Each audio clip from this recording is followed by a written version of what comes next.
Yeah, so did you see the stuff that happened with Shabana Mahmood yesterday? God, she's been in the public consciousness quite recently, I hasn't know she? she's right-wing now, isn't she? I mean, look, I seen actually something on X today, and it was like these liberal accounts on X saying, right, that's it now. Labour are far right now. We need to avoid them at all costs. And it's like, dude, we've got to the time in life where in 2025 where Labour have been dubbed as far right. Not even right wing, far right, man, extremists. The jokes just write themselves. Like, there was that one graphic, where like, it was the political spectrum. You got a guy on the left and a guy on the right. And then, like, the guy on the left just runs really, really, really far left. And he's like, oh, you're far right. It's like, well, that is, like, happening in real life, in real time. And you can see the reactions from, like, the most minuscule change. She's not even, like, saying that she doesn't want refugees. She's just, like, reforming it to make it more efficient and obviously extending the refugee, label to 20 years. I mean, it's not even that outlandish, to be honest with you. I think it's like fairly normal, and I would go as far to say that there needs to be even more done. But as we keep on saying, it's a baby step in the right direction. But do you know what I found quite ironic yesterday? In the House of Commons, we've got 3 Muslims arguing over how to get more Muslims into Britain. Have a watch of this clip. Oh my God. Thank you, Madam Deputy Speaker. Deporting families after they've resettled here because their country is deemed safe is simply wrong. Could the Home Secretary tell us how the government determines what a safe country is, and will she publish the criteria? And given that she mentioned the DRC earlier, is she really saying it is a safe country over there? And will she also publish all existing returns agreements so that members of this House and indeed the British public can properly scrutinise them? I have done the reading and it's not in the detail. Madam Secretary. Well, we already do safe country reviews, so we would seek to continue that. They are publicly available in terms of our position on different countries, and in fact mostly pass through secondary legislation in this House. I make no apology for a system that will privilege in the future those who come to this country through a safe and legal route rather than those who pay people smugglers thousands of pounds and end up in the north of France instead. And the point on visa sanctions is related to the fact that many countries do not comply with us when we seek to return people lawfully to their own countries. And this is just one of the tools that we have at our disposal to have compliance with those countries so that they do take their own people back. Iqbal Mohammed. Thank you, Madam Deputy Speaker. Given the UK's historical and ongoing involvement in unlawful military interventions alongside allies such as the United States and Israel, how does the Home Secretary assess the correlation between these foreign policy actions and wars and the displacement of populations resulting in increased numbers of refugees and asylum seekers arriving in the UK? And what steps will her government make toward proactive peace-building initiatives and the restoration of overseas humanitarian aid, which could address the root causes of displacement and reduce the long-term pressures on our asylum system? Madam Secretary. Well, the government always plays its full part in peace processes wherever we can. We put our shoulder to the wheel on the delicate and diplomatic efforts that are required to bring conflicts to an end.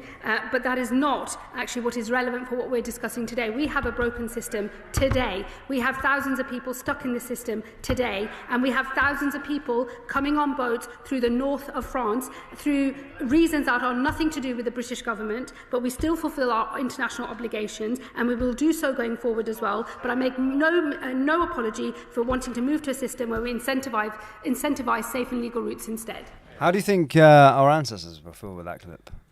Yeah, I'm sure Admiral Nelson really, was so happy to lead the charge in his last battle to see our fallen government.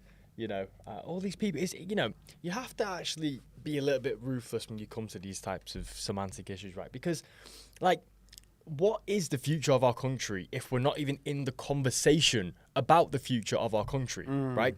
You can talk about tokenism. It is tokenism. These people are arguing both sides of the of the conversation, well, realistically, are you going to get real change? You know, if everyone who's deciding the future of our country is from an immigrant background, especially on a contentious issue as the refugee status. And, you know, I just think she's gaslighting us with these immigration issues, right? Because what she's talking about is providing safe and legal routes, okay? She's not talking about stopping immigration. She's talking about making it easier and safer for people to come to this country via refugee systems. So, you know, she can stop the boats, but if the actual refugee system is still super broken and people are allowed to come here legally on, you know, trains or planes, then we still have a refugee system that doesn't work in favour of the British people, nor what the British people want. So they can argue whatever they like. Regardless, they're all wrong. Well, we're going to get to a clip in a minute about Rupert Lowe, and he sort of picks it apart, so to speak. But I just wanted to show you a little bit more. And it's more so what frustrates me is that, as I stated earlier on, it's not outlandish, really. It's not crazy what she's bringing in whatsoever, as you've just said. However, the Liberal MPs in Parliament right now are like losing their mind, and it just makes you think, these people, do they actually represent their constituents, or are they just sort of pushing their own agenda? Like this lady here, Nadia Whittome, attacking Shabana Mahmood. Whilst the tears are absolutely glorious, it still makes me wonder, who the heck are these people representing? The Denmark-style policies briefed in the last couple of days are dystopian. It's shameful that a Labour government is ripping up the rights and protections of people who have endured unimaginable trauma. Is this how we'd want to be treated if we were fleeing for our lives? Of course not. So how can we be adopting such obviously cruel policies? Is the Home Secretary proud that the government has sunk to such depths that it's now being praised by Tommy Robinson? Well, Mr. Speaker, I'm disappointed at the nature of the question from my honourable friend. I hope she will look at the detail of the reforms. And what I've said already on these matters is that we have a proper problem that it is our moral duty to fix. Our asylum system is broken. The breaking of that asylum system is causing huge division across our whole country. It is a moral mission for me to resolve that division across our country. I know that the reforms I will be setting out later on today can fix this system, and in doing so can unite what is today a divided country. So yeah, you've got her. What are your thoughts on that one? Yeah, I mean, she's clearly spent too much time on left-wing X by the nature of her question.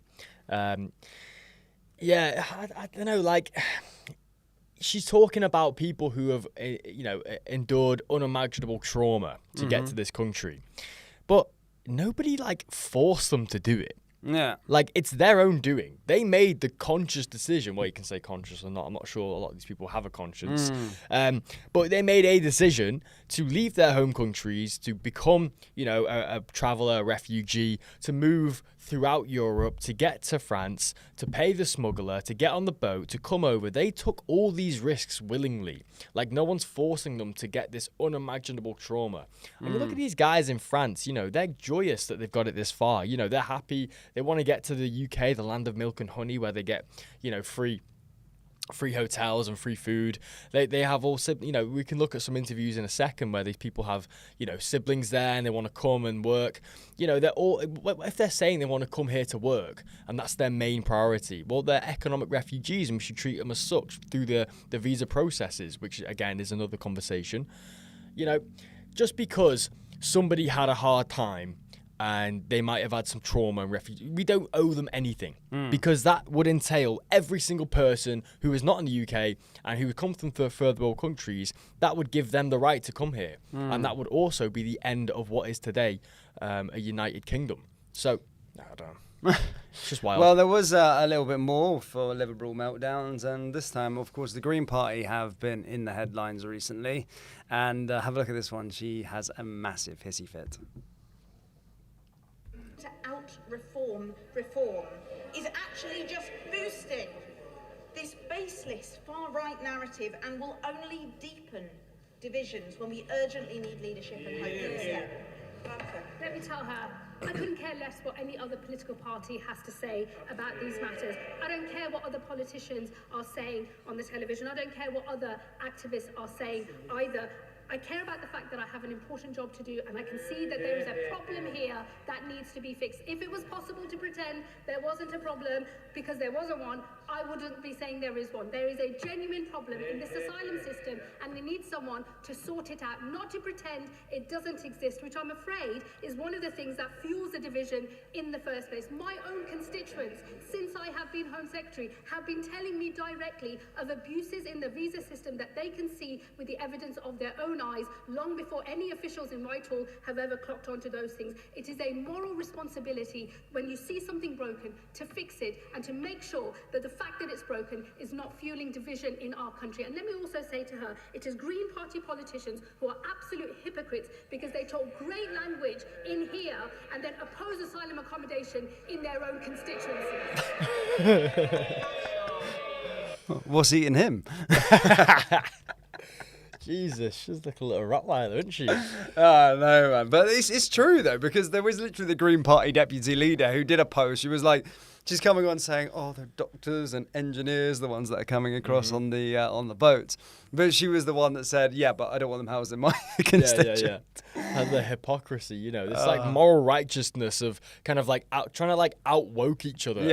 Almost. It's like a competition within their own sort of ecosystem. I mean, it's quite a worrying, it's a worrying time, the fact that we've got all of these individuals. But it's one of those. So sort of final thoughts on those, the sort of new asylum reform. Yeah, I mean, they're all getting their arms and, they're all getting quite heated over really no real changes in the system. Like, if anything, obviously the changes that she made to the system were, slightly towards a positive side. Obviously, the fact that they've extended the refugee term now to 20 years means that a lot of these people coming in, when the next government does come in, they will have the opportunity to remove their indefinite remain to stay, which is good. It's a positive thing because then that gives the power to reform or an advance for the next, or a conservative for the next political party that does come into power.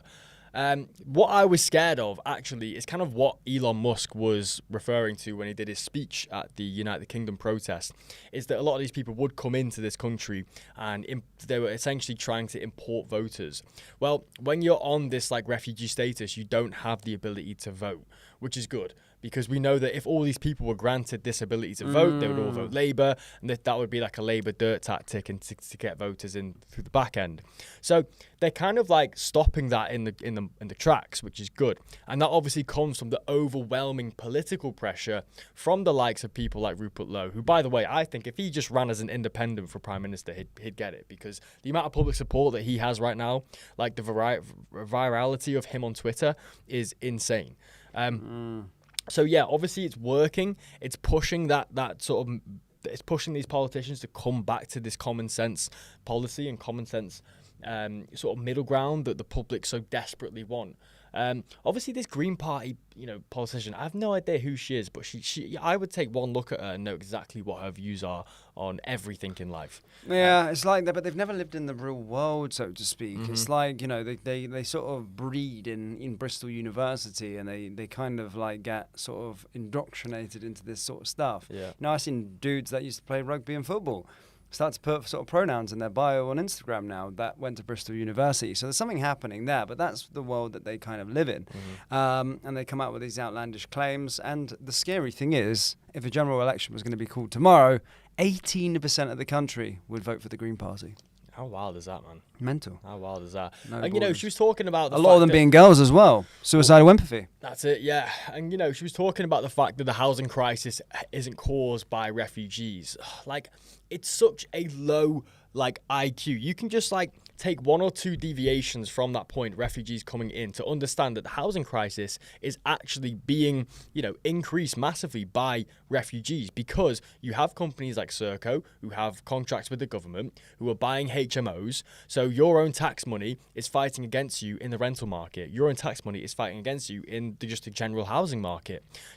So of course it's increasing public strain on housing. In every single hotel you have NHS doctors on site, and they can get, they can get meetings within minutes, of being there. So of course that's putting more strain on the NHS. Like, it doesn't take much of a extrapolation of people coming into this country and giving them free services to understand that, yeah, it might put more strain on them services.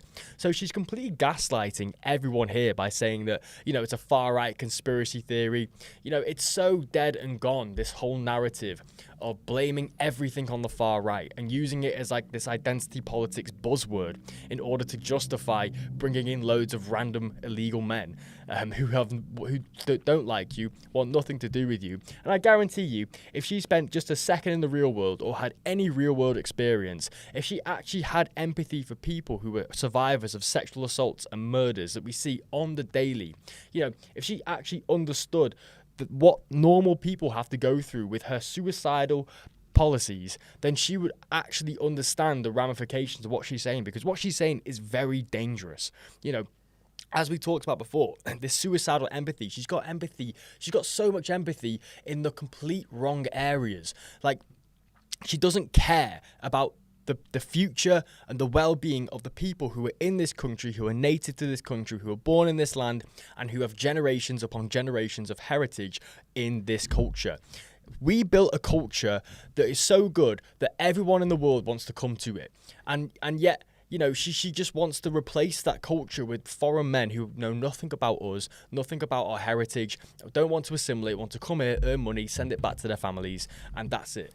So it just absolutely bewilders me the way she just has no correlation to actual real world events.